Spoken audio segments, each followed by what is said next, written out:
nakakaiba? Bali, 4 pala ang pinatest namin ni Maring Margie. Tulad ng blood sugar, creatinine, uric acid at cholesterol. At dahil ang kabado ko hindi mapinta, bit-bit niya na ang papel. Siyempre, Madi, hindi ko ipagkakait sa inyo ito. Halika at sabay nating silipin. Madi, kamusta ka? Aga nga palang gumayak ang Madi mo dahil kanya may pupuntahan. Dapat bago mag 7 AM ay nakaalis na kami ng bahay. Dahil nauna na ako nakagising sa mga bata kaya nakapag-ayos na ako ng mas maaga. Nang makapag-ayos na ako, saka ko naman sila ginising. Kaya napabilis ang alis namin dahil hindi ko na kailangan mag-prepare pa ng aming pagkain dahil kailangan nga namin mag-fasting. Yes, Madi, nag-fasting ako pati ang mga bata. Dahil nakapag-decide ako na magpapalaboratory kami ngayong araw. Wala naman ako nararamdaman, Madi, para gawin ko to. Nga pala si Maring Margie ang kasama namin sa ganap na ito. At nakwento nga niya dahil hindi siya nakatulog kagabi kaya nakapag-inom siya ng gamot niya pang high blood. Kaya ayun, ang fasting niya ay nasira. Kapag nagpapalaboratory, ultimo tubig, bawal kang uminom para talagang accurate ang makuha nilang result. At kaya naman nakapag-fasting ang mga bata. Simulang fasting namin from 10 PM hanggang 7 AM. Hindi naman sila gaano nahirapan mag-adjust dahil ang kain nila is 8 AM. Bawal ang pasok kaya nasanayan na nila na 8 AM ang kanilang breakfast. Pero kapag may pasok talagang before 7 AM nakakain na sila. At nagpaalam lang si Kuya Grace sa mga kaibigan niya nakadungaw sa bakuran nila. Pagkasakay nga namin ng tricycle, pinatawa na naman ako ng Kuya Elijah ko. Nagtanong ang driver kung bayan ba daw ang punta namin. Sagot naman ni Elijah, bibili kami ng bubbles na dinosaur.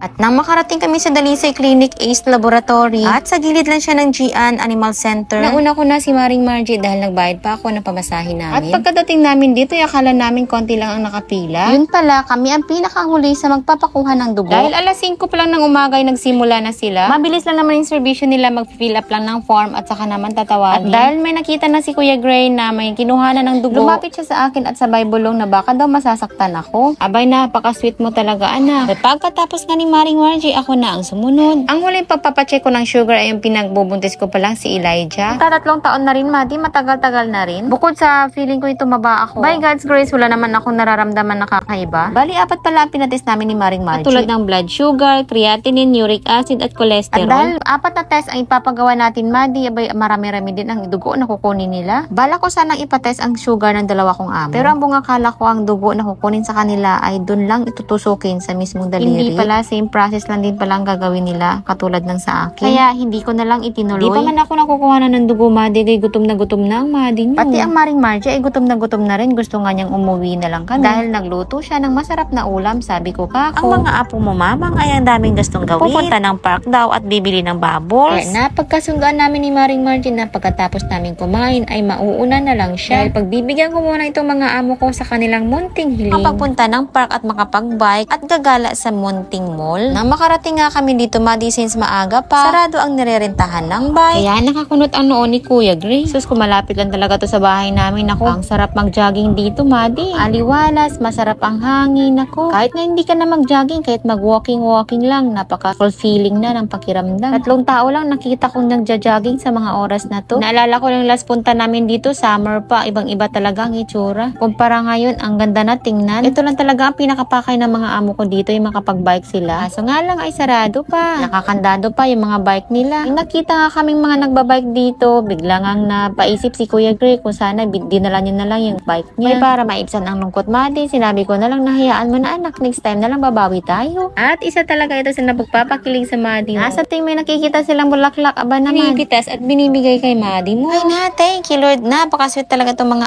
amo ko. At salamat sa tatay niyong mahal na mahal ko. Kaya gustong-gusto din nila akong bigyan, Madi, kaya pinapakita ko sa kanila na a-appreciate ko yung mga ginagawa nila. Katulad dito, pinapakita ko sa kanila nasihan ako sa ginawa nilang pagbigay ng bulaklak sa akin. Kaya every time na may nakikita silang bulaklak, aba Madi, ako ang nahihiya dahil pinipitas lang nila. Bigla, hindi ko alam baka magagalit na may-ari pag nakita silang pinitas. Kahit sabihin mo sa kanila, Madi, na may-ari, baka magalit. Abay, sasagot, walang may-ari, nanay. At mabalik tayo sa ginagawa namin dito, Madi. At dahil hindi sila natuloy sa pagbabike, eto, dumiretso na lang kami dito sa tinatabayan namin dito nung high school pa ako. Kapag napunta talaga ako dito, Madi, or kahit na napadaan lang ako, bumabalik yung mga masasayang alaala yung nangyari dito. Kami kakain ng mga kaibigan ko, mag-share ng mga ulam, kukwentuhan, tawanan. Yun ba simpleng buhay ng isang estudyante pero masaya? At sa lahat ng mga sinakyan nila dito, ito ang pinakapaborito ni Elijah dahil tuwang-tuwa siya at gustong-gusto pang balikan. Nakakatuwa lang dahil ang huling punta namin dito, wala pa itong mga statue ng mga animals dito. Sana magkaroon pa sila ng maraming budget dito para mas mapaganda pa yung lugar natin dito, ano? At sa punto ito, Madi, na-enjoy na talaga nila yung moment treatment nilang dalawa dito. Habang ang Madi mo ay tamang support lamang. Ang huling punta namin dito nakasama si tatay. Nakapag-slide silang dalawa ng tatay niya. Kaya na makita niya ito, abay gusto agad magpa-slide. At dalawa daw kami. Pasensya anak dahil naka-white shorts si nanay. Medyo mabasa-basa kasi yung sliding Madi, kaya medyo madumi-dumi din siya. Kaya hindi ko na siya napagbigyan at dinaling na lang nila dito ulit sa siso. At sa puntong ito, si Kuya Gray nagkokontrol sa kanilang dalawa. Nakalimutan ko palang sabihin Madi na ang result ay babalikan pa mamayang alas 3 ng hapon. Pagkatapos namin dito ay nagpahatid kami sa DIY na kung saan ay sarado pa pala. Ay alas 9 pa pala ang bukas nila. Pasado 8:30 pa lang. Kaya dito na lang kami dumiretso sa kabila. Sa harap lang ng DIY. Ang pakailan naman talaga namin doon ay ang bubbles na ang packaging ay dinosaur at ewan ko kung meron ba silang noon. At good thing na rin para sa akin dahil dito kami napadpad na sa ganun makapagpili ako ng bag na para kay Kuya Gray. Last time kasi siya ang nagpili ng bag niya. Napakalaki ang bag na pili niya para sa kanya. Hindi ko nagustuhan pero siya naman ang gagamit kaya wala akong magagawa. Pero ngayon ito ang pipiliin ko para sa kanya mas maliit compared sa dati. At gusto pa magpabili ng payong